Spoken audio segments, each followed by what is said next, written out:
Olá, pessoal, tudo bem? A nossa aula de hoje conta com a presença da Lorena Buchit. Eu sou amiga da Lorena há muito tempo, a gente fez a graduação juntas, mas tem todo um motivo para ela estar aqui na nossa aula de hoje.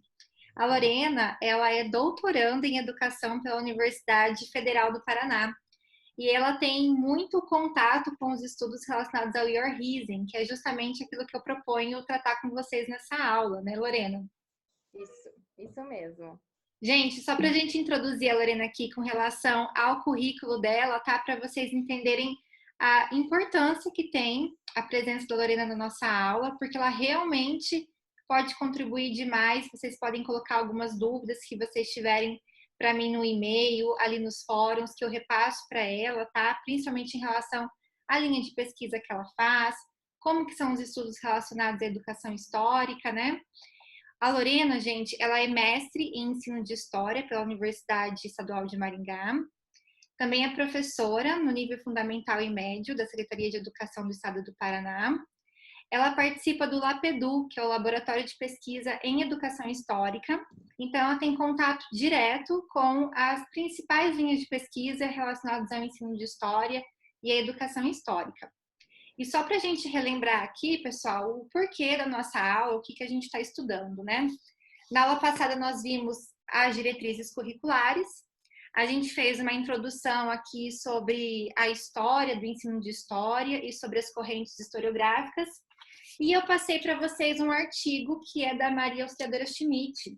E olha que interessante, a Maria Auxiliadora Schmidt é a orientadora da Lorena lá na Universidade Federal do Paraná. Você poderia falar um pouquinho para a gente, Lô, como que é o seu ensino, o que, que vocês estudam, qual que é a linha de pesquisa? Sim. Não sei se está dando para me ouvir bem. Tá, Tá. ótimo. Então tá bom. Bom, a minha trajetória é bem parecida com a da professora Bruna, né? Eu e ela estudamos juntas, fizemos a graduação, mestrado juntas e dividimos o mesmo orientador, né? No mestrado. Uhum. Agora que eu acabei vindo morar aqui em Curitiba, que eu comecei a fazer parte do LAPEDU, já tinha conhecido, né, durante o mestrado, já tinha tido contato com a obra da professora Maria Auxiliadora Schmidt e já tinha lido alguns artigos e outras coisas, até mesmo uma dissertação eu já tinha lido de alguns orientandos dela. Mas quando eu vim para cá, eu pedi autorização para ela para começar a participar do grupo como ouvinte. E depois eu fiz a prova para o doutorado e acabei sendo aprovada no ano passado. Então, esse ano é meu primeiro ano de doutorado. Infelizmente, ainda não começou por conta do Covid, mas a gente começou oficialmente, né? Mas a gente começa já, a gente já dá início porque a gente já tem um pré-projeto, então a gente já começa a ir destrinchando, né? Todo esse referencial teórico que eu vou utilizar durante a minha tese. E esse referencial teórico, Lorena, inclui o que, principalmente, assim? Como eu faço parte do LAPEDU, né, que é o Laboratório de Pesquisa em Educação Histórica, a educação histórica ela se baseia no teórico que é o Jorn Riesen. Então, principalmente eu vou utilizar as ideias dele. Não só dele hoje, porque a professora Maria Auxiliadora, né, ela é assim uma referência a mais importante dentro da educação histórica aqui no Brasil, mas ela já tem contato com várias outras universidades. Então, a gente já sabe, já tem conhecimento, já troca, né, materiais e experiências com pessoas do Canadá, da Inglaterra, da própria Alemanha, né, onde está o Jorn Riesen. A gente também troca bastante material com pessoas em Portugal, né, entre elas a professora Isabel Barca, a Marília Gago, e a gente também tem atualmente pesquisadores nos Estados Unidos que também trocam materiais conosco. Então, essa dinâmica, né, de troca entre esses pesquisadores, ela não está restrita somente ao Brasil, mas está hoje, né, numa escala já global. E é interessante porque esse referencial que você citou, como Isabel Barca, o Peter Lee também, né, que é da Inglaterra, é isso? Isso. A gente vê, consegue encontrar esses referenciais aqui no artigo que eu deixei para vocês darem uma olhada, né? Esse artigo a gente vai destrinchar na próxima aula com vocês, mas hoje a gente vai ter aqui uma introdução a essa educação histórica, que seria basicamente a questão mais atual de como deveria ser o ensino de história, Lorena, é sobre isso, as discussões do que ensinar, como ensinar, quais conteúdos, é nessa perspectiva que vai esse LAPEDU de vocês, esse grupo de estudos. Isso, exatamente. Assim, aproveito já para dizer que o Lapedu tem vários eventos. Ele também tem, anualmente, né? A gente tem vários eventos. A gente também tem o site onde vocês podem ver os materiais, estar por dentro, assim, também de tudo que a gente está fazendo. Também temos publicação de livros, então quem tiver interesse mais na parte da educação histórica também pode procurar se basear nesses escritos. A gente também traduz bastante material, porque a gente sabe que um limitador muito grande hoje ainda é a língua, né? A língua estrangeira. Então também tem tradução de material e aí a gente publica esse material em português aqui no Brasil. Tá? Bom, você quer? Pode perguntar. Não, então, eu ia falar para você justamente explicar o que seria essa educação histórica, né? Afinal de contas, é um termo que parece ser uma coisa que todo mundo entende, mas deve ter um significado por trás diferenciado. Afinal de contas, tem todo um referencial teórico que dá base para isso. Sim, a educação histórica, a gente costuma dizer o seguinte, né? A gente tem a grande área que é o ensino de história, e a gente tem essa área que é a educação histórica. Então, porque assim, a pessoa que vai pesquisar ou estudar, ou até mesmo o próprio estudante que vai montar as suas aulas, ele pode se basear em vários autores diferentes, ler diferentes, ver vários tipos de aula diferentes. E a gente tem o nosso método, a nossa teoria própria, e por isso a gente tem esse nome diferente, que é educação histórica. Uhum. Então, na educação histórica, a gente se baseia principalmente no referencial, né, nos escritos do Riesen. Então, ele traz algumas coisas diferentes e eu sempre, assim, costumo falar para as pessoas o seguinte, né? Eu trabalho com alunos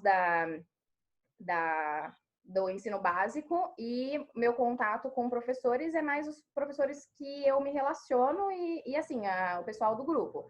Então, quando a gente vai explicar para alguém o que é educação histórica, a gente costuma dizer assim, perguntar primeiro, por que você dá aula da forma como você dá hoje?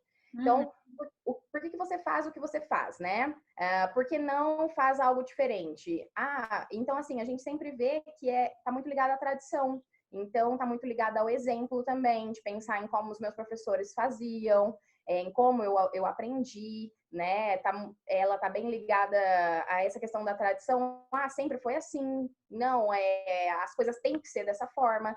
E nem sempre tem que ser assim, né? Muitas vezes você tem, o professor ele tem uma liberdade para atuar que ele desconhece.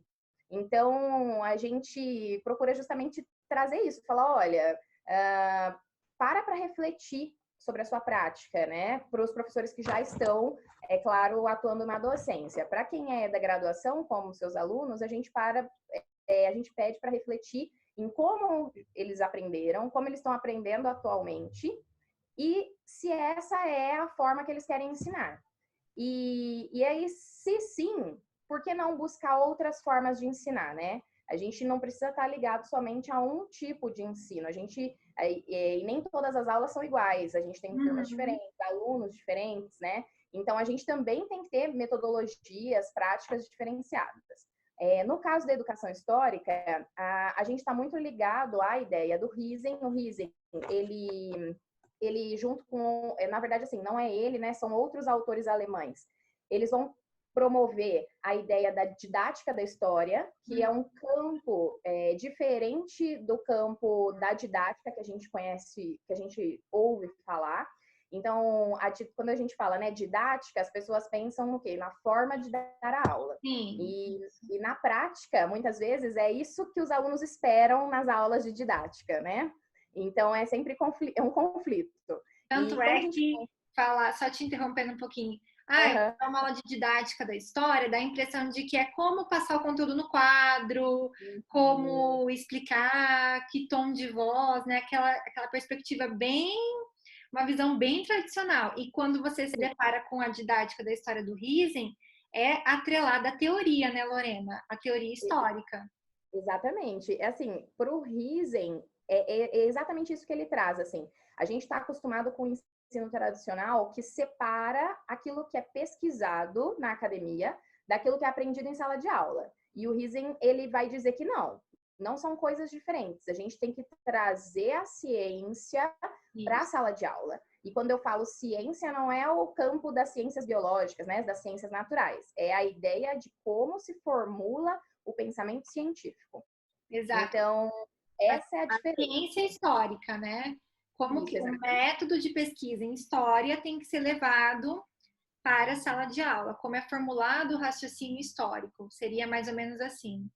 Exatamente, assim, e não é para formar mini historiadores, né? Mas é Uhum. para dar condições mínimas para que o estudante, né, no final do seu processo de educação, ele possa olhar para o seu dia a dia e reconhecer no meio das suas atitudes, no meio da sua vida, aquilo que é histórico. Uhum. Então, é fácil a gente pensar assim no exemplo das ciências, né? Das ciências naturais. Então, hoje a gente tem um descrédito muito grande com todas as áreas do saber. Então, não é só a história que se voltou, né, nos anos 80, principalmente, né, no final dos anos 80, ali vai se voltar para a ideia de que, olha, a gente precisa mostrar para as pessoas como é que é o método científico. Os outros campos de conhecimento, eles também perceberam que essa diferenciação de conhecimento, ela estava sendo prejudicial, porque as pessoas começaram a duvidar do conhecimento científico. Então, você pensar hoje, né, em terra plana, por exemplo, é porque a pessoa não tem. Por que a pessoa pensa na terra plana, né? Porque ela não tem o mínimo de consciência científica das ciências naturais para olhar o universo, né? Olhar e a observação, fazer a observação natural mesmo e tirar conclusões dessa observação natural. E também não Então, tem uma perspectiva histórica sobre o processo que levou às formulações das teorias geocêntricas e heliocêntricas, né? Quer dizer, houve uma. Perdeu-se ali a própria ciência natural e desconectou com a ciência histórica de perceber o que muda e o que continua com o tempo, né? exatamente. Isso também pode ser um fator daquele compartimentamento do saber, né, Lorena? Cada disciplina focada na sua, sem Uhum. tentar relacionar com o todo, vai gerando uma perturbação aí no que foi ensinado e no que é ensinado. A gente pode dizer assim que nesse campo da educação histórica existem pesquisas que tentam fazer um levantamento de como que é o ensino de história atual, para daí então partir para uma pesquisa do que deveria ser formulado? E se sim, se tem essas pesquisas que tentam fazer um mapeamento de como que é o ensino, quais resultados essas pesquisas tiveram? O ensino de história, ele é mais tradicional nas escolas ou ele é um estudo inovador, baseado na teoria? Enfim, como é que é esse mapeamento? Vocês possuem? Não só a gente, né, mas assim, o LAPEDU é apenas um centro de pesquisa em educação histórica no Brasil hoje, né? A gente tem muitos outros. A gente tem aqui em Ponta Grossa, que é É pertinho, verdade. tem também no Rio Grande do Sul, tem também no Mato Grosso, hoje é um centro de pesquisa mais recente, tem também aí em Maringá, né, em Londrina, onde a gente tem a professora Maria Marlene Cainelli e a Márcia Teté. E a gente também, enfim, então tem vários núcleos de pesquisa. Esses pesquisadores, eles já foi feito esse mapeamento e muitos pesquisadores afirmam que a maioria dos professores de história hoje ensinam de forma tradicional. Então, é a ideia da exposição do conteúdo, a ideia de que o aluno tem que decorar o conteúdo, decorar os fatos. Esses fatos são geralmente fatos políticos, né, ligados à economia. Essas atividades, né, são questionários.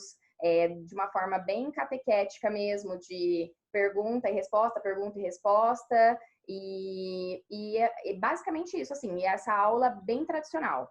E não tem espaço, assim, para o uso, por exemplo, de fontes históricas, que é a ideia principal da educação histórica. Então, a Então, gente assim, pode dizer que, desculpa, que aí tem grandes chances dos meus alunos terem vindo desta educação. Essa sim, educação. na verdade, a educação histórica ela é recente no Brasil, a maioria de Verdade. nós foi formado por professores que ensinavam de forma tradicional, né? E a grande Inclusive, dificuldade, inclusive a grande dificuldade é mostrar para esses alunos, inclusive porque a gente está falando agora, de que a forma como você foi ensinado está sendo questionada, né? É isso. Nós estamos exato. questionando. E assim, não é porque aquele método não funciona. Ele funciona em vários aspectos. Uhum. Ele traz um sentimento de pertencimento ao professor, porque ele se sente pertencente ao grupo. Ele traz, né, uma certa estabilidade, porque é mais fácil você controlar uma turma numa atividade, numa aula expositiva, do que em uma aula de análise. Então, ela traz vários elementos que são facilitadores para o professor. Mas a gente também tem que pensar assim, que a ideia da educação histórica não quer dizer que você não vai explicar o conteúdo para o seu aluno, né? Não é vamos tirar o conteúdo e acabou o conteúdo, não é isso. Então, você vai ter um conteúdo, você vai ter que explicar minimamente para o seu aluno do que aquilo está falando, ou antes ou depois da análise da fonte histórica, por exemplo, né? Desculpa, o trem tá passando. Bem que você avisou. Vai ficar mais forte. Não sei se vai ficar muito forte. Eu vou fazer uma pausa. Tudo bem, tá ótimo. Tá, só um pouquinho. Ele vai demorar um pouquinho, mas você vai ver. Tá. Não, tá dando para escutar você perfeitamente. Pode continuar. Eu nem vou cortar isso, Lorena. Se não der, daí você me avisa, tá? Tá.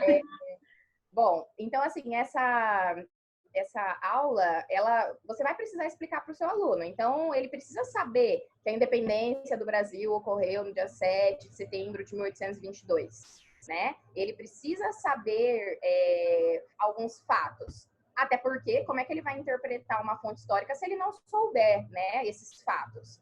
Mas você pode trazer esse conteúdo através da análise da fonte histórica. Então, você pode fazer isso em vários momentos da aula, né? E você pode mostrar que o historiador, ele não tira a ideia do nada, né? Então, a gente tem que entender que o conhecimento científico, ele não é simplesmente uma pessoa que sentou e falou, vou fazer aqui, vou escrever alguma coisa, né? Do nada. Não, essa do nada. Ou vou fazer isso porque eu sou má e quero manipular as pessoas, né? Então não, as pessoas o cientista ele se debruça em algo, ele vai analisar aquilo, ele não vai usar uma fonte histórica, então já é uma discussão que a gente vai ver na próxima aula, né? Então, na próxima aula tem a questão da evidência. Então, não é uma fonte histórica, né, que o historiador vai usar. Ele vai usar várias fontes históricas. Ele vai comparar esse conhecimento, aquilo que ele já elaborou, com o conhecimento de outros historiadores que vieram antes dele, que já falaram sobre o mesmo assunto, né?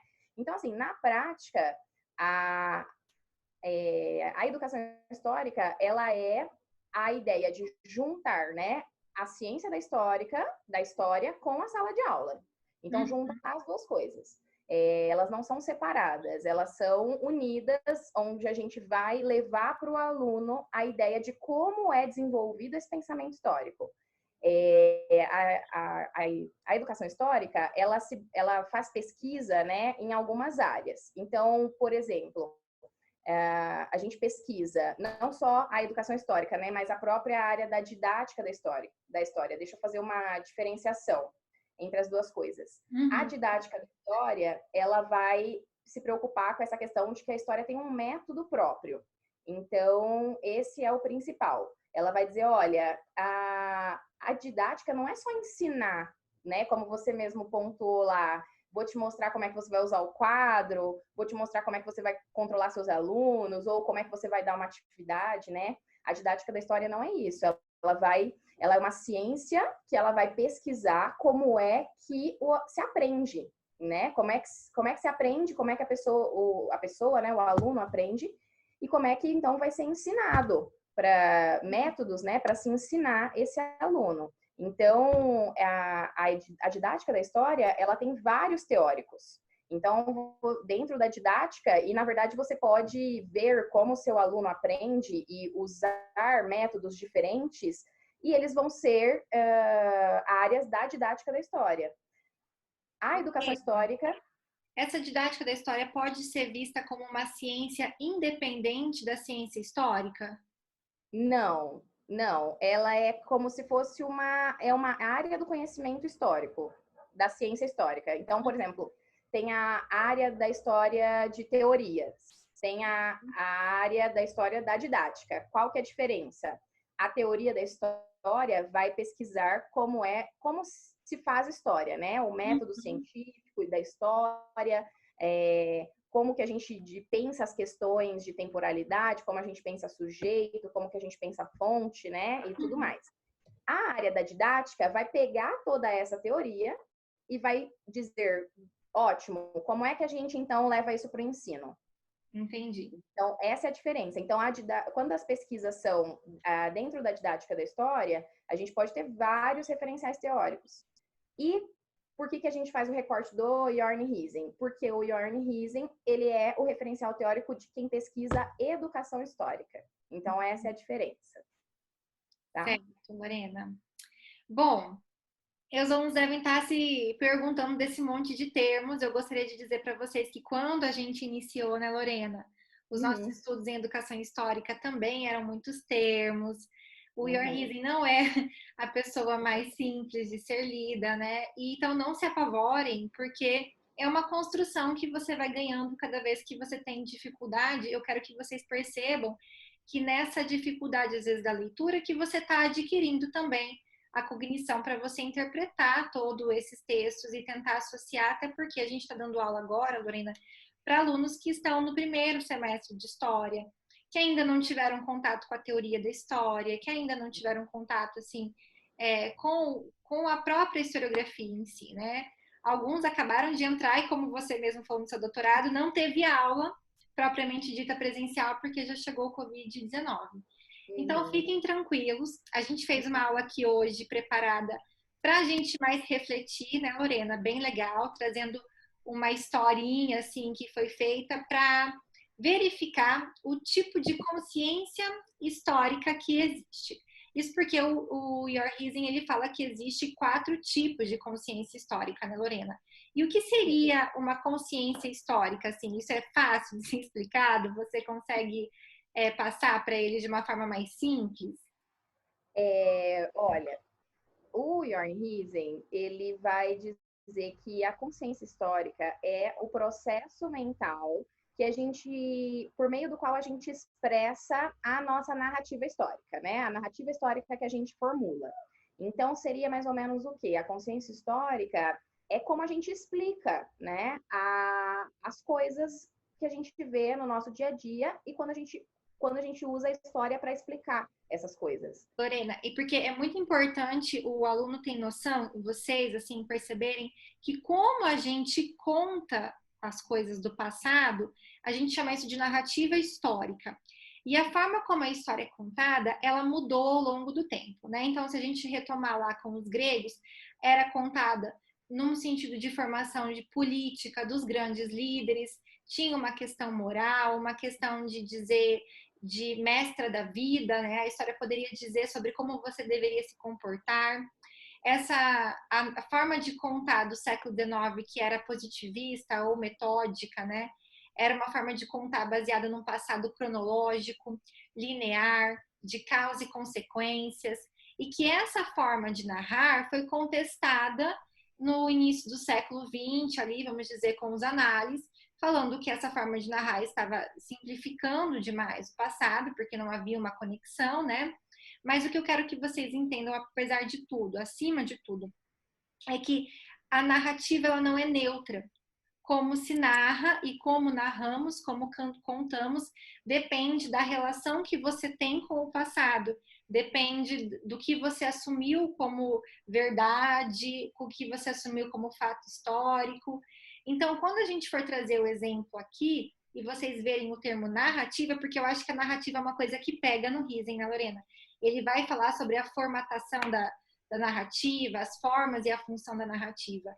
Foquem nisso. Quando falar em narrativa, é porque está falando que como a gente conta o passado não foi sempre igual e existe ali uma subjetividade. Não é neutro essa narrativa, certo? Sim, posso dar um exemplo? Claro. Então, é como você pegar um fato e você explicar ele de uma forma e a outra pessoa explicar de outra forma diferente, usando outros elementos. É claro que quando a gente fala de narrativa histórica, ela vai ter uma série de pré-requisitos para ser considerada uma narrativa histórica. Então, ela não é uma opinião. É por isso que a gente chama a história de ciência. É que como vocês não... Eu vou acabar batendo bastante em cima dessa questão da ciência histórica, porque foi importante você ter dito que eles não tiveram ainda, né, um contato mais forte com essa questão da teoria histórica, né, da teoria da história. Então, eu vou bater bastante na questão da história como ciência. Então, assim, para ser ciência histórica, né, para a gente considerar aquilo uma narrativa histórica, tem certos pré-requisitos. Então, o historiador ele não vai fazer sua pesquisa e ele vai inventar ou vai manipular informações. Ele vai buscar essas informações nas fontes históricas. Esse é o primeiro ponto, né? Sem fonte não tem história. Oi? Não tem pesquisa sem fonte, né, Lorena? Exatamente, não tem. Você não pode afirmar algo sem conseguir comprovar isso. É o primeiro ponto. Você tem que comprovar, assim como qualquer experimento científico, né, que é feito num laboratório. Você tem que comprovar esses dados. Então, esse é o primeiro ponto. Qual que é a diferença do trabalho do historiador para um cientista de laboratório, por exemplo?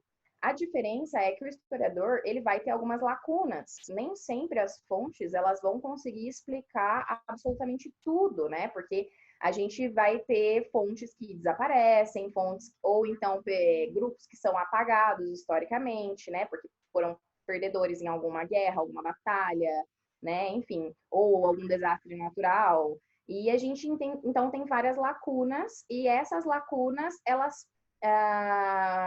acabam não dando essa ideia de todo histórico, né? Então, além disso, o historiador ele também vai se debruçar sobre essas fontes e ele vai fazer interpretações. Mas essas interpretações, elas são muito bem formuladas, porque o historiador ele não vai não vai tirar essas conclusões do nada, mas é a partir da leitura crítica dessas fontes, né? É importante citar que além de que é muito importante isso que você está falando, né, Lorena? Que ele vai fazer a interpretação das fontes, mas existe todo um consenso dos pares, né? Porque você não faz a sua pesquisa sozinha. Você está vinculado a um grupo de estudos, que está vinculado a uma faculdade, que passa por uma banca, que passa por doutores, pós-doutores, que vão avaliar se aquilo que você está dizendo é ou não algo científico, né? Não é só você analisar a fonte também e sair por aí dizendo que você fez uma pesquisa histórica por conta disso. Tem que ter o respaldo ali da universidade para dizer se é ou não ciência, se tá ok ou não, né? Sim, na verdade é a validação do cientista, né? Ele olha para o trabalho do outro colega e vai dizer, olha, você usou o método corretamente, ou você usou aqui você não utilizou, você burlou, você fez como você queria, né? Esse crivo da ciência, ele é usado em todas as áreas, né? Não só na história. Então, é muito importante essa validação pelos pares, né? Só para dar um exemplo de uma interpretação que pode ser feita, né, a partir de algo que você analisa, é só, por exemplo, você pensar por que a Terra né, esférica. Então, uma observação simples que pode ser feita é pensar que o mastro do navio ele vai desaparecendo do mar. E aí você pode pensar que há o quê? A partir de toda a elaboração científica, matemática, que então é feita uma curva e então esse navio ele vai sumindo e desaparecendo e você vê só o mastro. Então essa é uma interpretação que você faz a partir de algo que você vê. Então, para o historiador, quando ele vai analisar uma fonte, ele pode ler diretamente ou ele vai interpretar a partir do que aquela pessoa, quais eram as intenções daquela pessoa, por que aquela pessoa fez aquele documento, ele vai analisar se o documento é falso, se o documento é verdadeiro, se ele é falso, qual era a intenção, né, por trás do documento, se a pessoa que tirou uma foto ou pintou um quadro, se realmente ela tinha, aquela imagem, né, aquela fotografia, ela não é real, ela pode se aproximar da realidade, mas ela não é uma representação do real. Então, ele vai confrontar aquela imagem com outras fontes, com outros documentos para fazer a sua elaboração. Então, é pensar que um elemento só, ele não vai dar essa capacidade para o historiador investigar o passado. Então, você não pode dizer, mas uma pessoa me disse, ou alguém me falou, ou alguém pensou. Não, né? A gente tem argumentos embasados em fontes, né? Embasados cientificamente. Então, é isso. E ensinar, por que é tão importante a gente pensar que é importante ensinar o método de pesquisa histórica, ainda mais no dia de hoje, que os sujeitos, né, os alunos, os cidadãos em geral, têm muita informação. É no WhatsApp, é no MSN, no MSN já não mais, mas é no WhatsApp, no Instagram, é no Facebook. Vem uma enxurrada de informações que ele precisa confrontar, que ele precisa analisar antes de chegar a uma conclusão precipitada. Enquanto você ensinar o aluno a pensar o raciocínio histórico, você também pode contribuir para ele pensar em como ele, no dia a dia dele, pode ter esse confronto de fontes, né? Por exemplo, a gente está vendo as fake news, como são elaboradas, como são feitas, e o estrago que isso gera, né? No sentido de sei lá, formular vários pensamentos errados em relação à política, à economia, à sociedade, enfim, e que o aluno, ao ver várias fontes, talvez ao analisar várias fontes em sala de aula, ele consiga transportar isso para a prática dele do dia a dia. Não, mas espera lá, eu vi isso aqui, mas deixa eu checar em outro site, deixa eu analisar em outro lugar, para ter a formulação da opinião dele, né, Lorena? Isso eu acho que é uma das contribuições mais, assim, importantes do nosso ofício hoje, num mundo cheio de informações erradas sobre a realidade. Exatamente. A gente tem que começar a diferenciar o que é uma mera opinião, né? De algo que é uma opinião embasada, né? Uma opinião que não nem seria uma opinião, né? Mas é um argumento em si, né? Porque tem embasamento científico. Então a gente tem que começar a explicar isso para o aluno, sabe? Eu não estou explicando isso porque eu acredito que é assim. Hoje a gente teve esse confronto, né, com a realidade no meio principalmente da internet. Por quê? Porque o professor, ele era a autoridade, né? O argumento dele, era a autoridade. Então, o que ele falava era o que o aluno tinha acesso, né? Hoje, não. Hoje, o aluno, ele tem acesso aos fatos históricos. O que ele precisa entender é como esses fatos históricos, eles foram elaborados pelo historiador. Como ele vai olhar para esse fato histórico e pensar a vida dele hoje. Então, essa é a diferença. Quando a gente fala, né, na própria educação histórica e na teoria do Jörn Hiesen, é porque ele pensa justamente, ele vai criticar essa didática da cópia, em que o aluno vai ser simplesmente um copista, né? Algo que também é criticado pelo próprio Paulo Freire, que vai chamar de pedagogia bancária, né? Então, é um método de ensino bancário, que você só deposita conhecimento para o aluno, e ele vai então dizer, olha, o aluno ele precisa do pensamento histórico, ele precisa formular as pessoas já nascem, né, com essa formulação do pensamento histórico, mas as pessoas precisam, a gente precisa entender que as pessoas pensam historicamente e que elas usam esse pensamento histórico para se orientar na vida delas, né, para pensar ou hoje como elas agem atualmente. Então, assim, é fácil a gente pensar em um exemplo agora, porque a gente tem a Covid, né? Então, quando veio a pandemia, o que todo mundo fez? Procurou um exemplo do passado. Então, foi a primeira coisa, assim, né? A gente vê atualmente em vários noticiários sempre uma referência à gripe espanhola. Então, essa ideia de parar, olhar para o passado e pensar como vai agir hoje, ela tá ligada a esse pensamento histórico, a essa consciência histórica, que todos nós já nascemos. Mas a gente, enquanto pesquisadora, né, a gente se preocupa em entender como a pessoa como é que ela elabora esses pensamentos, né? E como a gente pode aprimorar esses pensamentos.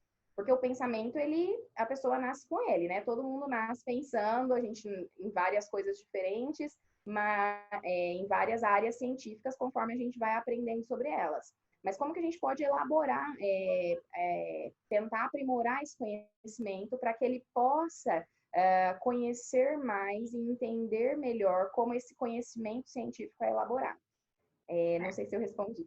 Não, tá perfeito, Lorena, de verdade. Vamos começar agora a fazer aquele teste. Gente, presta atenção. Posso só falar uma coisa antes? Claro. Eu já me alonguei. Não, claro que não, Lô. Você sabe que eu gosto de falar, né? Eu também. Vai dar bom isso. Não, professor e ainda mais historiador ama E falar. amigas, ixi, vai. É verdade. O mesmo orientador, com os mesmos temas de pesquisa, não, é muito bom isso. Sim, a gente acaba se alongando bastante. Então, se eu extrapolar, você me avisa, tá? Bom, eu só queria dizer que para o Risen é importante que o conhecimento histórico ele dê sentido para o aluno, tá? Esse sentido, ele entende que é como o aluno vai interagir com o mundo, né? Com o conhecimento histórico, como que ele vai interagir com esse saber que ele aprendeu com o seu próprio dia a dia. Para o Risen, é importante a gente entender que esse aluno ele vai ter que pensar e elaborar essas questões do passado, mas muitas vezes elas são automáticas, porque a gente aprende história de várias maneiras diferentes. O conhecimento histórico, assim como né, as outras áreas do conhecimento, a gente não aprende só na escola. A gente aprende, principalmente, né, falando do caso da história, a gente aprende quando assiste um filme, a gente aprende algo quando ouve uma música, né? Dependendo da música, ela vai ter elementos históricos. Dependendo de um discurso ou até mesmo, né, as pessoas se apegam em argumentos históricos para falar no noticiário, políticos, né, vão se apegar também muitas vezes a fatos históricos para construir algumas narrativas de explicação do presente. Então, a gente se relaciona com toda essa história, né, que passa nos livros, filmes, músicas e também na escola, né? Então, o Rising ele vai se preocupar com essa questão, então para entender como é que qual é o sentido muitas vezes que esse aluno dá para esse conhecimento histórico e como a gente pode pensar, né? Como ele aprende história e como a gente pode aprimorar esse conhecimento. A gente pode. Você está querendo dizer assim, Lorena, que todos têm consciência históricas, né? Não tem uma pessoa que não tenha consciência histórica. No entanto, existem categorias de consciência histórica que nós vamos ver que são 4. Não é que são 4, tá, gente? É o que adotam como categoria atualmente. E a gente vai tentar discernir agora, tentar identificar qual é a sua, mas é importante saber que em diferentes situações da sua vida você pode ter diferentes consciências históricas. Para uma situação, você usa um tipo de consciência, para outra situação, você usa outro tipo de consciência. Mas você identificar qual que predomina aí na sua cabeça e qual você quer contribuir para o seu aluno, eu acho que é a ideia que a gente tem que passar aqui nesse momento. Mas primeiro, então, todo mundo tem consciência histórica, não existe alguém que não tenha, que é o que a Lorena falou, né? A pessoa já nasce fazendo uma relação do passado com o presente. Como é feita essa relação é o que vai determinar que tipo de consciência histórica a pessoa tem. A gente vai trazer um exemplo aqui e a gente vai ler, a Lorena vai me ajudar a ler esse exemplo. E vocês vão ter que imaginar, tá, gente? Cada vez a gente tá falando, você vai pensando aí, vai se imaginando, porque é um exemplo longe da nossa realidade, é um exemplo ligado, Dizem, né? é, ligado às tradições medievais, ligado às tradições de suzerania e vassalagem, né? Então, nós não tivemos isso aqui no Brasil, a gente não tem essa ligação com a nossa família tão grande, ainda bem. Então, usa a imaginação para vocês pensarem nesse exemplo que a gente vai trazer. É tipo uma historinha, tá? Depois a gente vê qual que é o resultado. Vamos lá. Isso, a gente conversa mais. Isso. É a lenda do Ian, né, Lô? Vamos ver. Só para começar, a lenda do Ian, ela está presente em um artigo do Riesen. Ele traz para facilitar esse entendimento do que é essa consciência histórica, né? Aí, quando a gente categoriza, né, quando ele divide em 4 essa questão da consciência histórica, é para ficar, a gente acaba teorizando, né? A gente acaba diferenciando para ficar mais fácil na hora da gente estudar e padronizar isso academicamente falando, tá? Então é isso que você disse, não é o que a pessoa tem um tipo de consciência para sempre, acabou e nunca mais vai mudar. Não. Inclusive, a gente muda conforme a gente estuda, conforme a gente cresce, não que ela esteja ligada ao crescimento, mas é conforme as mudanças vão ocorrendo na nossa vida. Isso, e não é porque você tem uma consciência hoje que você vai ter a mesma amanhã, e nem é porque uma é melhor do que a outra, né? É que a ciência histórica vai tentar contribuir para uma formulação de consciência um pouco mais complexa, que a gente vai ver no final. Bom, imaginem aí então essa lenda, tá, gente?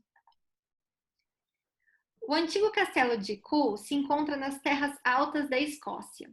É a antiga residência dos chefes do clã MacLean e está ainda em posse de um membro da família, que vive no castelo. Em cima da muralha existe uma pedra gravada com a seguinte inscrição: se algum homem do clã MacLonish aparecer perante este castelo, mesmo que venha à meia-noite com a cabeça de um homem em sua mão, encontrará aqui segurança e proteção contra tudo. O texto é de um antigo tratado celebrado em Highlands em uma ocasião memorável.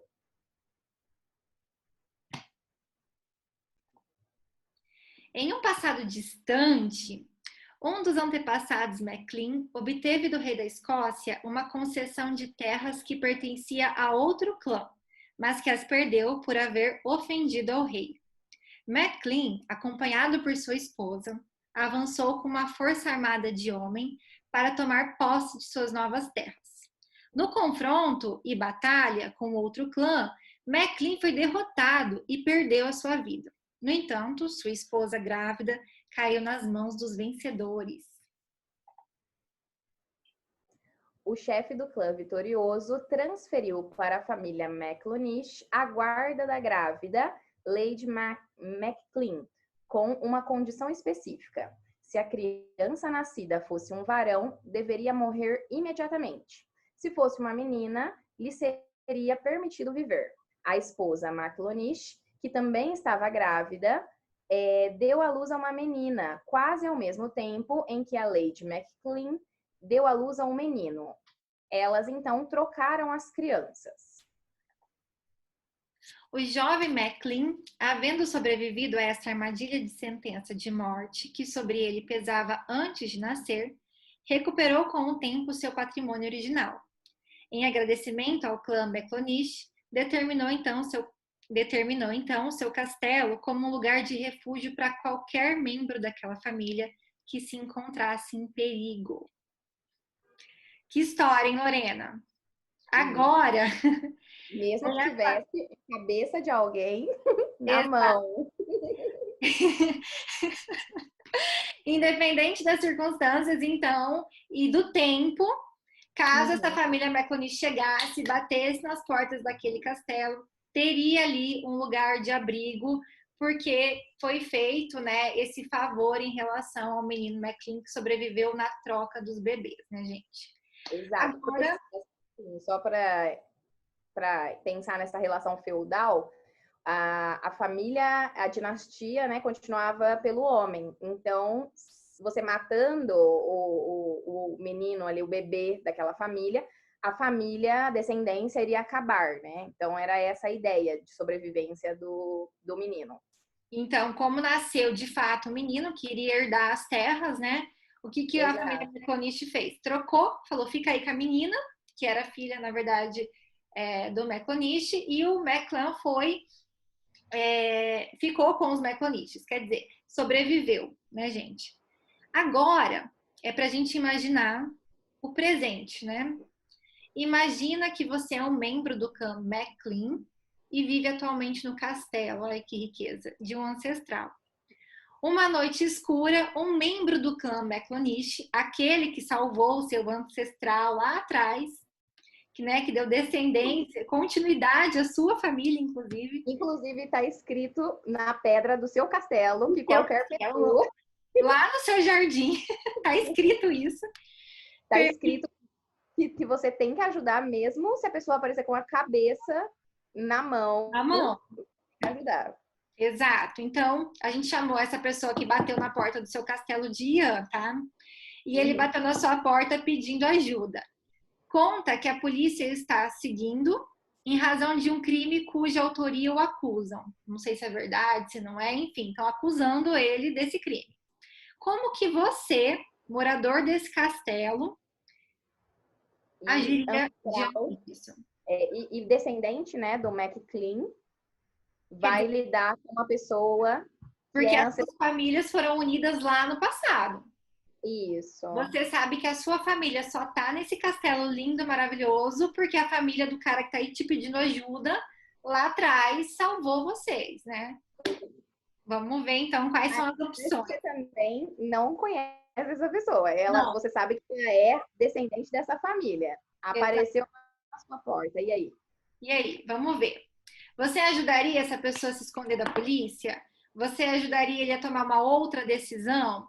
Imagine que ao fazer essa decisão que você vai escolher, você tem que explicar para alguém o que você fez. Ó, chegou um cara, bateu lá na minha porta, por causa disso, disso, disso lá do passado. Você vai ter que contar uma história, né? Narrar, lembra da narrativa lá no início da aula? Você vai ter que narrar os fatos para um amigo seu, explicando, independente de qual seja a sua decisão. E eu quero que você preste atenção que dependendo da sua decisão, a sua narrativa vai mudar também nisso, né? Vamos para as opções? Então, Lorena, quais são? Primeira opção, gente. Lê aí para nós, Lô. Tá. Então, você pode esconder o Ian McClanish porque sente que é uma obrigação da sua parte honrar com o acordo antigo, né, de Higland.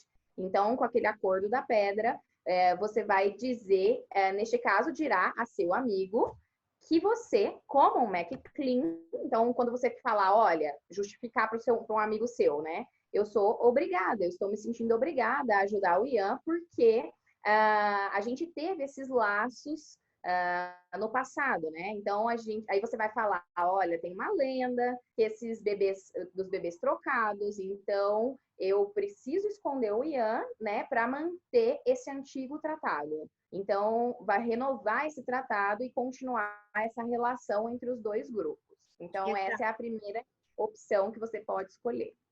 Esconder o Ian McNish, não importa se ele está certo ou errado, você vai ali, ó, honrar com aquilo que a sua família disse lá no passado, né, Lorena? Que deveria ser feito. A opção 2. Você pode esconder o Ian McConish, motivado por razões múltiplas. Assim, pode dizer que ajudou o Ian, porque no passado, um McConish uma vez ajudou um membro do clã McLean, e agora você se sente obrigado a retribuir, com base no princípio de reciprocidade de favores. Ou você pode dizer que o ajuda para cumprir a obrigação de um tratado entre clãs, porque os acordos devem ser mantidos, como tais, ou seja, estão unidos por um tratado, né, Lorena? Não dá para romper assim com um tratado, simplesmente. Logo, conta a lenda, concluindo com a observação de que a ajuda mútua ou a manutenção de um tratado entre os clãs é para você um guia, é um princípio moral. Porque o que essa pessoa vai pensar? Se você escolher a opção 2, é no sentido assim, meu, sempre deu certo esse tratado clã-Mecconish. Deu certo, não é só de ser leal. Você está pensando no sentido de que eu quero continuar com essa reciprocidade entre as famílias, né? E tem essa regra, e eu preciso seguir essa regra, porque é a regra da minha família. É a regra. Minha família sempre fez assim, né?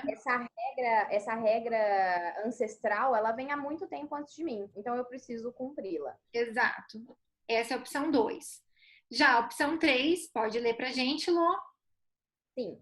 A opção 3 é que você pode negar-se a esconder o Ian. Você vai pensar que não tem nada a ver com isso, né? Então, você vai... Primeiramente, você tem que explicar que o pedido de ajuda de auxílio para ele, narrando, ele vai tentar te explicar narrando ali o conto dos bebês. Mas comenta que a história, afirmando que não acredita que é meramente um mito ou uma lenda, desprovida de qualquer evidência e validez comprometedora, o que não o obriga moralmente de nenhuma maneira. Também pode argumentar que desde a introdução do direito inglês moderno, aqueles antigos tratados teriam perdido a validade uma vez que tiveram e agora são letra morta. Neste caso, você apresenta uma série de argumentos históricos críticos para se desculpar da obrigação de manter o antigo pacto. Portanto, argumenta historicamente para romper qualquer laço de união entre você e o clã Mecclonish, o qual pode ter sido válido e obrigatório no passado. Isso. Cuidado, porque assim, a gente fez uma explicação, né, sobre o que era história, pensar história, mas não quer dizer que você deva escolher essa opção simplesmente porque a gente aqui está falando, né, que você vai levar em conta argumentos históricos. Não. Quando essa opção ela diz isso, ela diz que você não está ligando para isso porque você avalia que o direito mudou, que a regra mudou. Então você não precisa agir de acordo com aquela regra. Não é simplesmente porque é um argumento histórico, tá? Esse argumento histórico aqui, crítico, é só simplesmente porque a pessoa vai dizer, não, ó, as leis mudaram. Não é mais aquela lei feudal que eu tinha o compromisso e a obrigação de proteger. Agora, tudo mudou. Eu posso agir de acordo com o direito moderno, então eu não te devo nada. Sem falar que você também você questiona, mas onde que está a prova de que isso existiu, né? Isso aí tá escrito numa pedra, quem garante que isso aí é verdade, não é? Isso aí é mito, isso aí é lenda, isso aí não tem nada a ver comigo mais, né? Exatamente. E temos a quarta opção que você pode fazer, que você pode se decidir a convencer o Ian Mecclonish de que é inútil se esconder da polícia e que seria melhor se entregar às autoridades. Não parece que o Mecclonish quer essa opção, tá, gente? Mas você tem a opção de dizer isso pra ele. Ajuda, né? Afinal de contas, ele foi lá fugindo da polícia. Você, por sua vez, se compromete a fazer de tudo para ajudá-lo. Por exemplo, contratando o melhor advogado disponível. Você é rico, tá, filho? Nesse caso, você narra o conto às crianças, mas a circunscreve, agregando o seguinte argumento. O sistema legal se transformou muito desde o direito do clã, da era pré-moderna até a época moderna. Você ainda se sente obrigado a ajudar alguém do clã Mecclonish, mas deseja fazê-lo baseado em considerações modernas e não como prescrevia o antigo pacto. Então você pensa assim, bom, beleza, a gente continua com o negócio lá do passado, mas eu não vou agir igual lá na Idade Média, que eu vou te colocar aqui dentro do meu castelo e que eu vou batalhar para te proteger. Eu vou fazer isso baseado nas leis de hoje. Então, e lembrando que não tem resposta certa ou errada. O que é difícil muitas vezes para os alunos entenderem, mas é uma questão apenas de escolha do que você faria na sua vida. Pronto, só isso, né, Lô? Então você anota aí, você não pode olhar o gabarito antes de você anotar qual é a sua opção. Opção 1, lembrando, né, que é aquela que ajuda o Mecclonish. A 2 também ajuda ele, né? A 3 é aquela que recusa, não tem nada a ver com isso. E a quarta ajuda de um jeito diferente, né? Meio que falando, ó, você não tem como se esconder da polícia por muito tempo. A primeira opção você nem questiona. A segunda, você vai fazer porque sempre foi assim.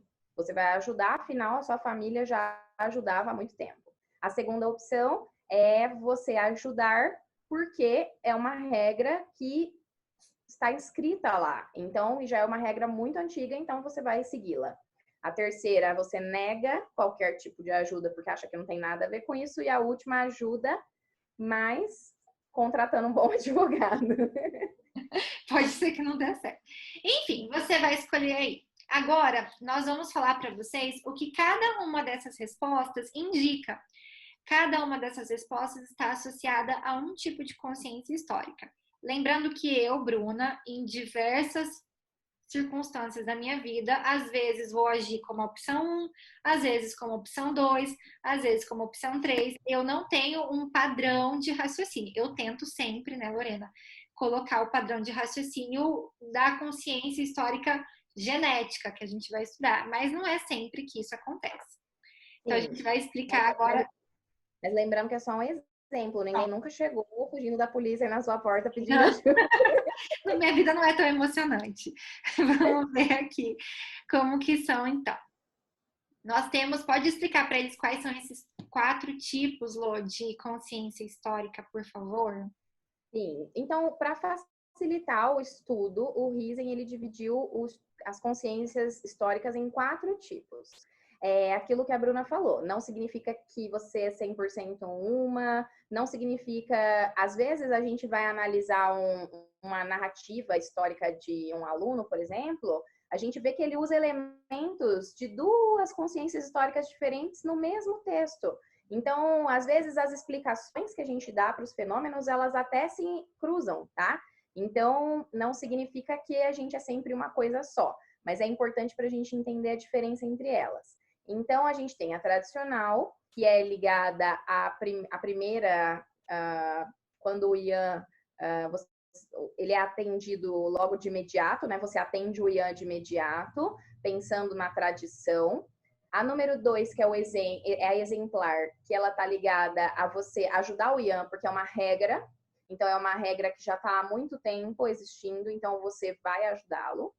A número 3, que é a crítica, que você vai negar tudo aquilo. E a 4, que é a ontogenética, que não tem nada a ver com genética da biologia, que é você pensar no elemento do passado, mas transferir esse elemento nas condições do presente.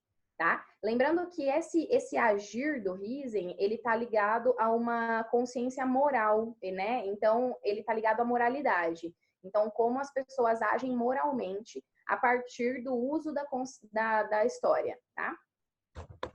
Então, na consciência tradicional, né?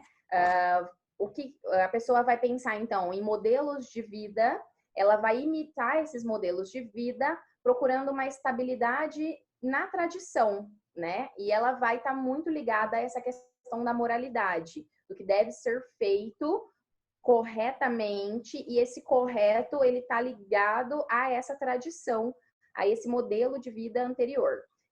Então, para ficar melhor ali, ele considera que o que aconteceu no passado, o acordo firmado, né, a origem da história, o que é decisivo para orientar as práticas hoje. Então, o sujeito não tem a intenção de romper com o passado, ele vai só agir de acordo com o passado.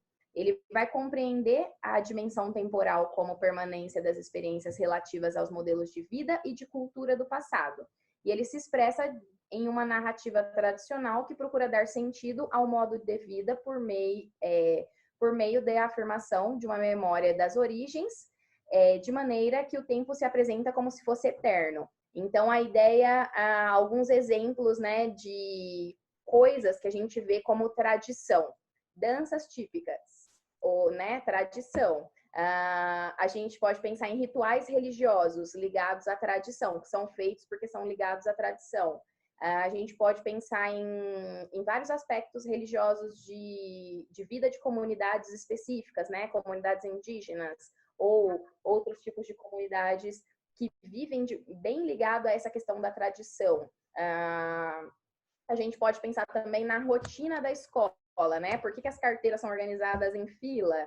Por que a gente faz chamada? Por que os alunos, o professor fica lá na frente, os alunos ficam olhando para o professor, né? Então, por que as aulas são divididas, né? Falando da fragmentação do conhecimento que você disse.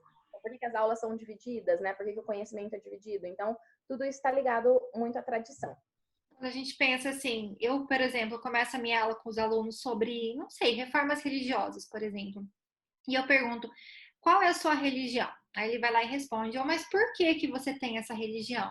E a resposta é, ué, por quê? Tipo, isso gera um confronto na cabeça dele, porque ele não é assim que tem que ser, sempre foi assim, a minha mãe é assim, a minha avó é assim, fulano é assim, e ele vem repetindo aquela ação, aquela crença, simplesmente para dar continuidade ao passado, quer dizer, não rompe com o passado e também não está problematizando, né? Igual o Ian foi recebido logo de cara dentro do castelo.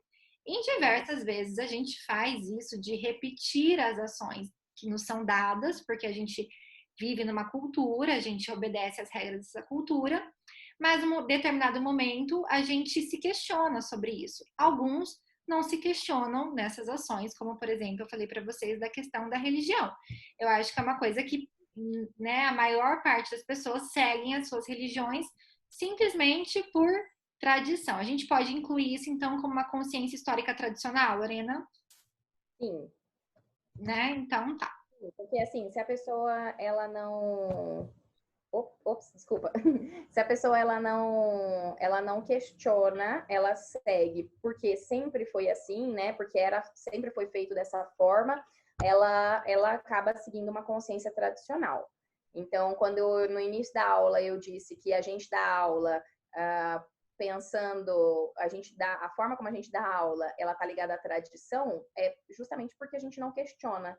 A gente faz porque sempre foi assim. Eu aprendi assim, a minha mãe aprendeu assim, meu avô aprendeu assim, e a gente vai continuar porque funciona até então. Sim, ótimo. E a gente vem então para a consciência histórica exemplar. Como que é essa consciência, Lô? Sim, a consciência histórica exemplar ela é bem parecida com a tradicional, então, mas ela está ligada à ideia da regra. Então, são regras, seriam regras que perpassam o tempo, então elas não se modificam. Então, ela está ligada, por exemplo, a olhar para a história como a mestra da vida, né? Para a gente olhar para o passado e ver, a história funciona assim. Então, lá no passado foi assim, então agora nós vamos usar esse exemplo do passado para agir no presente. Então, essa é a ideia principal, né? A gente faz escolhas pensando usando essas regras que deram certo, né? A gente vai fazer generalizações, geralmente usando o exemplo. Então, olha, mas funcionou quando fizeram lá no passado, funcionou dessa forma. Então, por que não vai funcionar agora? Uhum. Né? A gente usa essas generalizações. E valores que são atemporais. Então, a gente não se preocupa com contexto, né? Então, a gente pega a regra do passado, a gente transfere para o presente e fala, ela funcionou, não importa se aquelas condições específicas permitiam isso e hoje nós não temos condições específicas.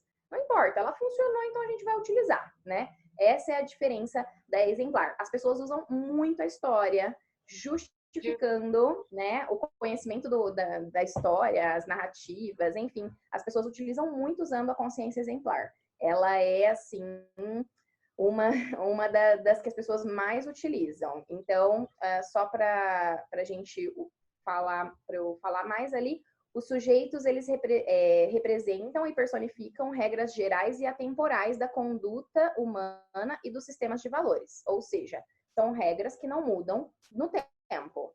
A narrativa se fundamenta em regularidade de casos, demonstrando a aplicação de regras de condutas gerais. Como eu disse, são regras que vão ser apontadas e vai ser dito que elas funcionaram, né? Então, por isso, vai dizer, então, que ela deve ser utilizada agora. O tempo ele é representado em uma extensão espacial com generalizações de regularidades do espaço e seus respectivos valores. E exemplo, né? Já está dando tudo certo, eu vou continuar da mesma forma. É exatamente isso, assim. Então, a gente pode ter como exemplo a cozinha, né? A gente faz lá a receita. Você segue a receita, por quê? Porque ela deu certo, né? Você sabe que se você seguir a receita, você vai fazer o bolo, por exemplo. Ele vai sair, ele vai crescer se você continuar colocar uma quantidade específica de fermento. Não importa se foi no passado, não importa se foi agora. Quando você fizer esse bolo, ele vai dar certo, né? Então, mas a gente tem um exemplo que eu acho interessante, numa receita, né? A pessoa tem aquela historinha que talvez vocês já devem ter ouvido, né? Que a avó ia fazer um peixe, daí cortava o rabo e a cabeça do peixe e colocava na forma. Aí a filha cresceu vendo aquilo, vendo a mãe dela, né, cortar o rabo e a cabeça do peixe. Aí essa filha teve uma outra filha, então a neta da avó. Ela via a mãe preparando o peixe, cortando o rabo e a cabeça. Aí um dia ela pergunta para a avó, para a mãe, né? Mãe, por que você corta a cabeça e o rabo do peixe para para assar o peixe, né? Para colocar na forma para assar o peixe. Ah, eu não sei. Eu sempre foi assim. Então é um exemplo, né? De uma pessoa que vai seguir a consciência tradicional, né? E através do exemplo, não é uma regra, mas a mãe dela falava para, né? Corta a cabeça e corta o rabo para pôr, então você vai seguir a regra, né? Então ela vai dizer, olha, sempre foi assim. E aí, não sei. Aí a filha insiste em perguntar, e aí ela pergunta para a avó, vó, por que corta a cabeça e o rabo do peixe para assar o peixe? Aí ela diz, porque não cabia na minha forma, né? Então, muitas vezes, a explicação para uma regra, né, ela não tem o menor sentido para o presente, mas as pessoas acabam utilizando atemporalmente, né? Exato. Nossa, foi bem boa essa sua explicação, porque deu certo, mas não quer dizer que de outra forma também não vai dar certo. Mas a pessoa não problematiza e só segue aquilo que já está sendo colocado, né, Lorena? Muito bom Exato. esse exemplo do peixe. E aí vem a consciência histórica crítica, né? Essa palavra crítica aí aparece em vários currículos, mas não é nesse sentido, ou é, Lorena? Como que tá aqui? Não. Bom, depende, né? Se a pessoa tiver, ela pode usar as três palavras juntas, né? Consciência histórica crítica, sem estar falando do Riesen. Ela pode simplesmente estar dizendo que ela quer que o aluno elabore um pensamento mais crítico, né? Mas não, ou seja, que ele questione a realidade, né? Mas não está ligada a essa consciência histórica crítica mesmo. Para saber se essa consciência histórica crítica que a pessoa está falando é essa que tem que ver se ela está embasada em autores da educação histórica, né? Essa é a diferença. Então, você pode, em vários lugares a gente vê, eu quero que o meu aluno tenha um pensamento crítico, eu quero que o meu aluno tenha um pensamento crítico, vocês precisam criticar, né? Mas esse criticar é a ideia de questionar a realidade, né? Ela está correta, mas não no sentido que o Riesen coloca aqui, como um dos tipos da consciência histórica. Eu fiz questão de fazer essa distinção porque a palavra histórico crítico, crítica, aluno crítico aparece muito. Mas aqui é o nome desse tipo de consciência, tá? Então, quando aparecer essas três formas, consciência histórica crítica, está se relacionando àquilo que o Riesen fala, né? A terceira forma de consciência. E como que é essa consciência, Lu? Então, assim, a consciência crítica, ela vai negar tudo aquilo que aconteceu até então. Então, por isso que a pessoa se nega a ajudar o Ian. Ela fala que não tem nada a ver com isso, né? Então, ela é um gatilho para novas práticas sociais. Então, é a partir dessa ideia crítica que a pessoa vai romper com o passado, questionar essas tradições, questionar essas regras do passado, e ela vai dizer que hoje, atualmente, no momento em que ela está vivendo, né? No momento contemporâneo dela, isso não é mais aceitável. Então, o ponto de vista, né, dessa pessoa é olhar para o passado e negar tudo aquilo e dizer que aquilo já não serve mais, que hoje as ideias devem ser modificadas, né? Devem ser outras ideias. Então, os pontos de vista históricos são formulados por meio da negação aos tipos de tradicional e exemplar de consciência, e o ensino de história rompe com o modelo de aprendizagem baseado na linearidade temporal e vai se distinguir o passado do presente, né? Com a redução das interpretações vinculada à causa e à consequência. As narrativas críticas propõem uma ruptura em relação à continuidade temporal. Então, elas negam valores de orientação predominantes no presente e na tradição. Qual é a ideia aqui? A ideia, por exemplo, de uma consciência histórica crítica. A Rosa Sparks, quando ela se nega a dar um lugar no ônibus, por exemplo, ela vai questionar uma regra social, né? Uma regra que existia nos Estados Unidos no período da segregação racial, e ela vai dizer, não vou mais ceder meu lugar no ônibus só porque eu sou negra. Então, é a ideia de alguém que negou completamente, né? E a partir dali transformou as práticas sociais. Então, a gente tem, por exemplo, eventos como a Revolução Francesa, maio de 1968, enfim, a gente tem vários fatos históricos, né, que vão romper com tradições, com exemplos do passado e vão se modificar. É claro que a gente tem permanências e continuidades, né? As permanências, elas acontecem, né? Algumas coisas continuam. Não existe ruptura total. Só em casos bem específicos, né? Mas a consciência histórica crítica, ela tá ligada a essa ideia de rompimento com o passado. É olhar para o passado para perceber o que você quer mudar hoje no presente. E dá pra gente falar que essa consciência crítica, ela nega o passado até naquilo que ele é bom, por exemplo, assim, só porque é do passado, não quero mais, né? Não tem meio que um filtro. Ah, vamos para a igreja, não quero, isso aí é coisa do passado. Ah, vamos fazer, não, isso aí quem fazia eram meus avós, eu não tenho que fazer mais, isso não é mais a minha obrigação. Geralmente quem tem esse tipo de consciência, eu vejo um jovem, Adolescente, né? um adolescente querendo não, romper.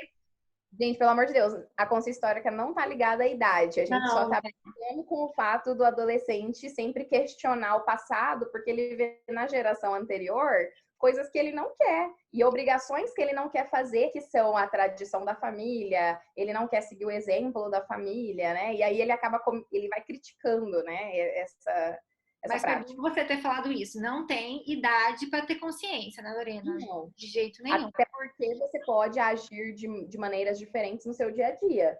Então, eu posso explicar comportamentos sociais atuais das 4 maneiras diferentes. Uhum. Então, eu posso explicar,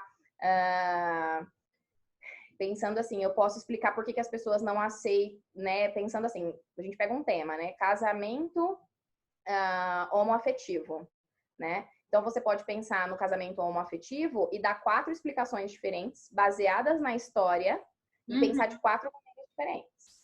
É verdade. Então, esse é um exemplo. Então, você pode simplesmente falar, não, o casamento homoafetivo, ele não deve existir, porque sempre foi casamento de homem com mulher.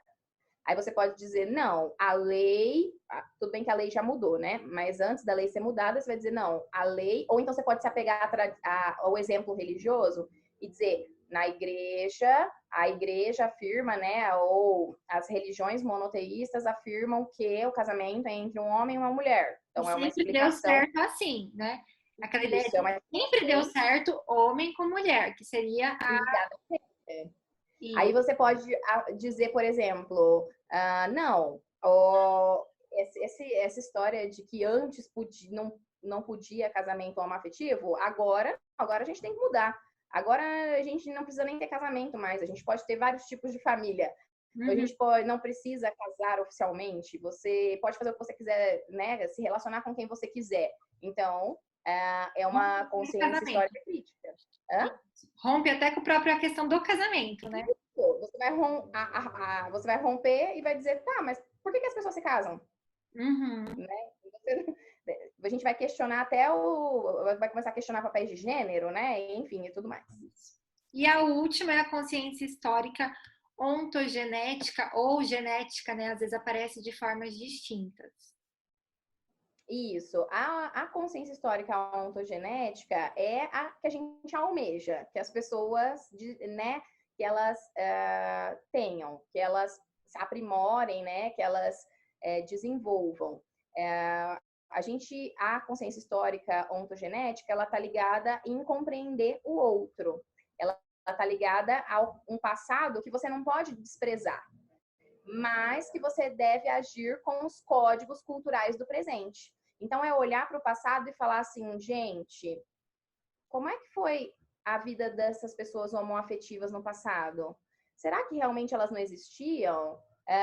Ou olhar para o passado e falar, mas as pessoas não se relacionavam com pessoas do mesmo sexo? Como que era isso no passado? Vamos entender como foi no passado? E aí olhar para hoje e falar, será que essa regra de casamento só entre pessoas do mesmo sexo, ela cabe hoje? E as pessoas não podem ter os mesmos direitos civis?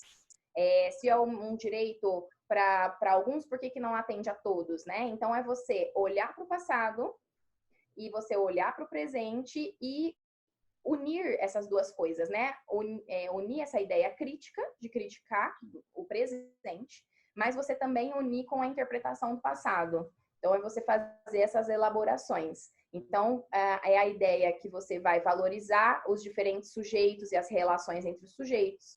Você vai colocar inúmeras possibilidades e reflexões e múltiplas visões do mundo. Então, você vai falar, gente, a gente entende que tem gente que quer casar, não precisa acabar com o casamento também. Vamos permitir que as pessoas se casem. Tem gente que quer fazer, né, ter a cerimônia tradicional, tem gente que quer casar no cartório. Então, vamos manter isso, mas vamos dar abertura para outras possibilidades de família também. Então, vamos colocar agora registro de nascimento de criança com mais que um pai e uma mãe, né? A ideia é mais ou menos essa. Os sujeitos, eles devem perceber que a sua história é a partir da experiência da vida do outro. Então, é olhar e entender que a sua vida e que a sua experiência com o mundo, né? A sua experiência até mesmo na relação do passado, ela é diferente da interpretação que a outra pessoa vai ter. Por isso que é a ideia de permitir e englobar as pessoas, né? Então, as narrativas, elas propõem a transformação do modo de vida dos sujeitos por meio da alteridade, articula a compreensão do processo histórico em relação às temporalidades, permanências, mudanças, simultaneidades, transformações e rupturas. É você analisar o conjunto de coisas que elaboram a história, né? É você pensar em todas as relações nossa, mas como, pensando, né, na questão do casamento, mas como que era o casamento ou no passado, como que eram essas relações, como que era o papel de gênero. Então, você vai abrindo esse leque de possibilidades para entender o passado, aí você olha para o presente, questiona o presente, mas também você dá possibilidades diferentes para os sujeitos que são diferentes também no presente. Você vê que os sujeitos são diferentes no passado, você vê que os sujeitos são diferentes no presente. Você respeita, né, a trajetória do outro e você entende esse outro, né? Lembrando que existe uma diferença muito grande entre respeitar os direitos humanos, né? Então, a consciência histórica ontogenética, ela está aliada também ao respeito dos direitos humanos, né? Você respeitar o outro. Não é, mas eu não tô nem aí, eu não quero que ninguém se case, é meu direito de querer isso. Não, né? A gente tem que respeitar as pessoas nos seus múltiplas formas de pensar, se relacionar e agir. Então, por isso que hoje há tantos debates e questionamentos, porque as pessoas vão se apoiar em diferentes explicações históricas, né, para julgar comportamentos contemporâneos. Perfeito. Essa consciência histórica ontogenética, então, seria ver as diversidades no passado, porque quando você tem uma narrativa tradicional, você tende a contar as coisas lineares, e nessa história linear cronológica só aparece um tipo de evidências ou uma história única, sujeitos diferentes tendem a não aparecer, o divergente tende a não surgir, né? Então vamos pensar a história religiosa do Brasil ou a história política do Brasil. Você vai contando os fatos políticos e ali não aparecem os sujeitos, ali não aparece a diversidade, ali não aparecem as pessoas que tinham relações homoafetivas diferentes. E aí você tem a impressão de que as coisas que nós temos hoje, as diversidades só existem hoje, mas na realidade elas existiam no passado também. E você fazer uma relação de que as diversidades existiam, você se vê a diferença entre os outros, você formula a sua própria identidade a partir das diferenças, ao respeito das diferenças, né? Então, se a gente pegar lá o exemplo do Ian, por que que aquela lá de você chamar a polícia, não de chamar a polícia, mas de falar, olha, eu vou contratar um advogado, seria uma consciência histórica ontogenética? Porque você manteve uma relação com o passado, porque se você só negar o passado, não tem, que é a crítica, não tem por que ter história, você só nega, então não tem por que dizer. Então você pega o passado, atrela ao presente, mas você problematiza, né? Olha, tem as permanências, no entanto, tem as mudanças no tempo, que a lei mudou. Então a forma como eu tenho para te ajudar hoje não é igual à forma que eu tinha para te ajudar antes. E agora, como eu vou te ajudar, é assim, é com o direito constitucional, que vai te dar um advogado e etc, etc, etc. Veja, Exato. é muito diferente das outras três consciências, né, Lorena? Você não rompe com o passado, você também não dá só continuidade ao passado sem problematizar, mas você entende que existem mudanças e permanências. Enquanto nós, professores, o que eu penso? Que não é porque lá no século XIX davam uma aula positivista, com nomes, datas, que eu tenho que romper simplesmente com isso.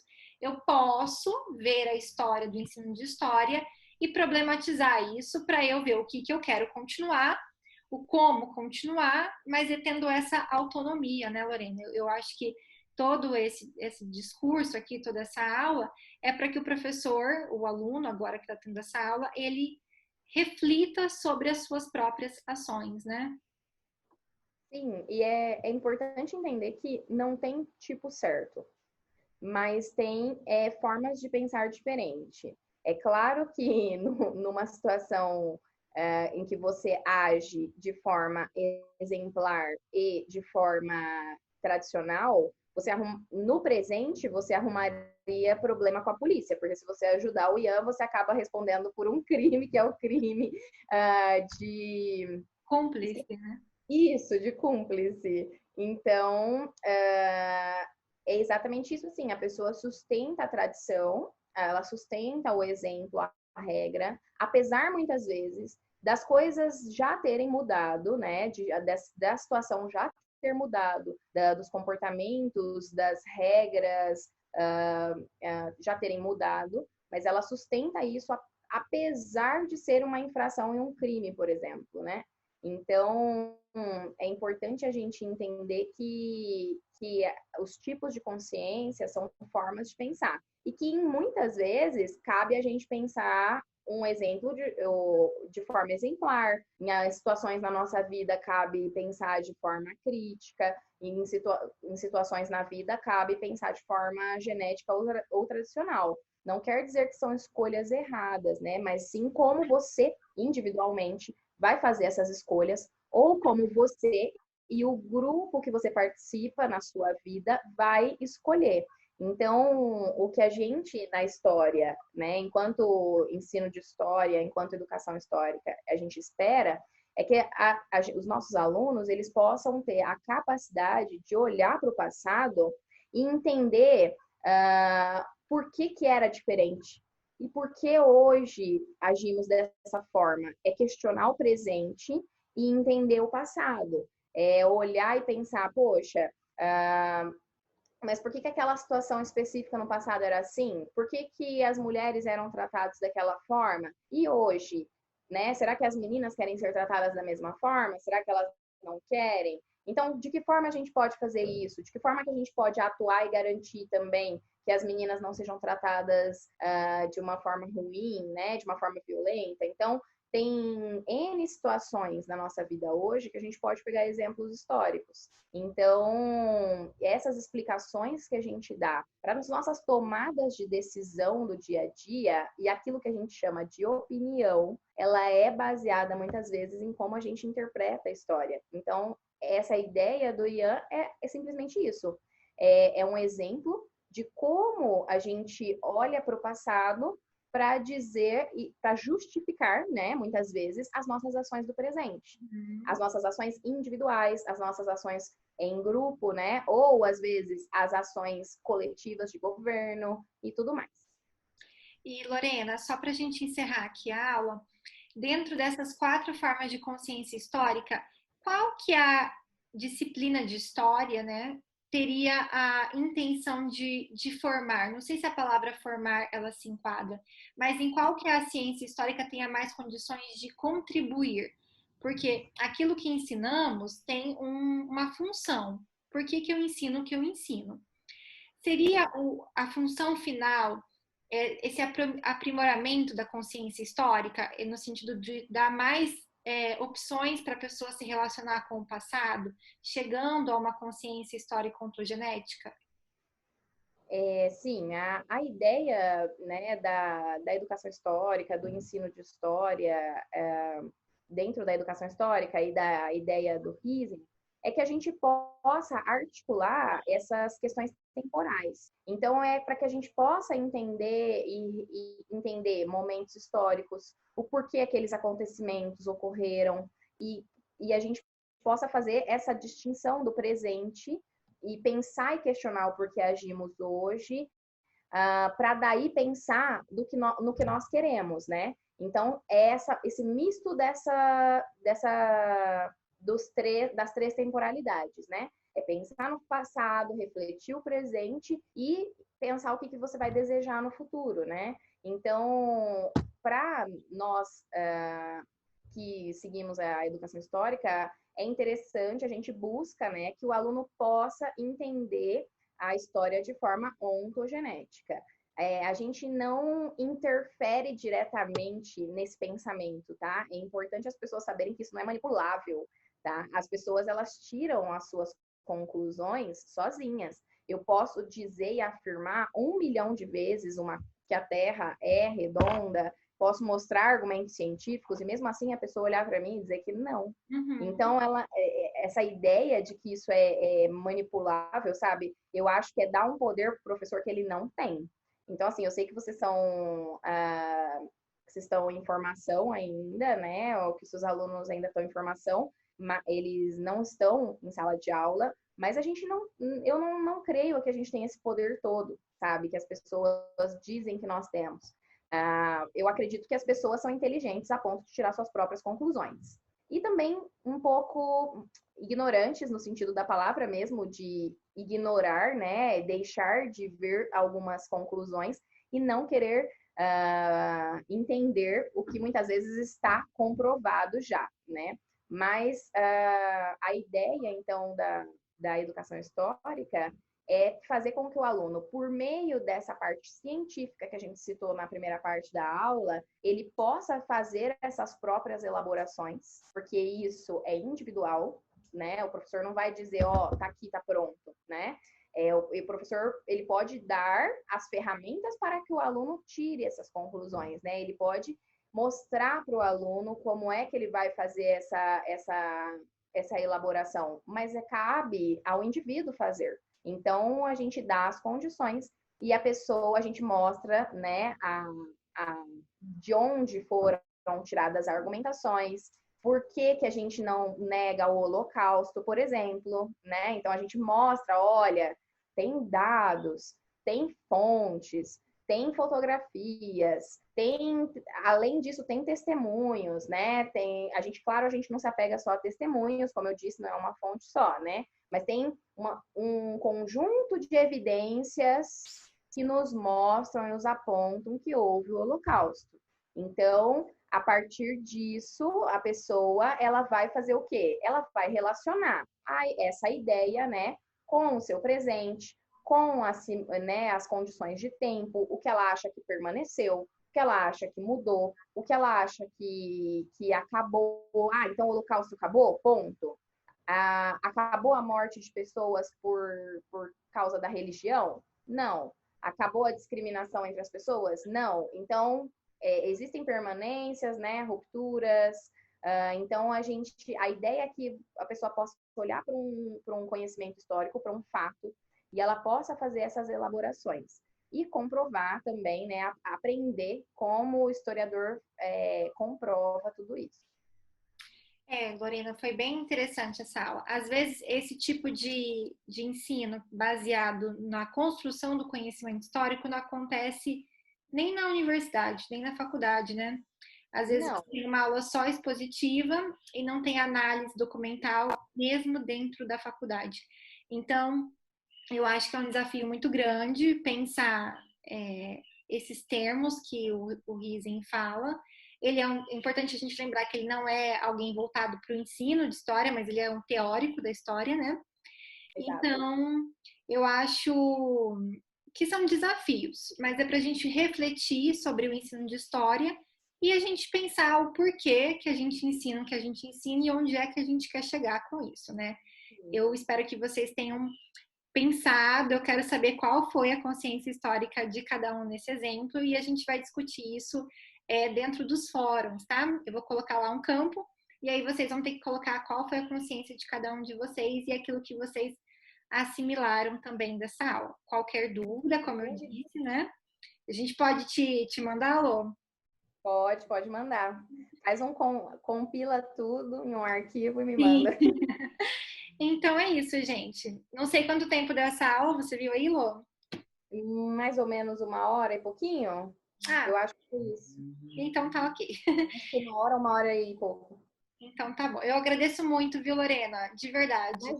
Eu fico muito feliz que você esteja estudando isso aí na Universidade Federal, que a gente sabe que é referência em relação à educação histórica, ok? Imagina, estamos aí para todas as considerações que precisarem e se você quiser de novo, estamos à disposição. Eu quero muito. A gente combina a próxima vez, então. Lô. Bom, beleza. Tchau, tchau.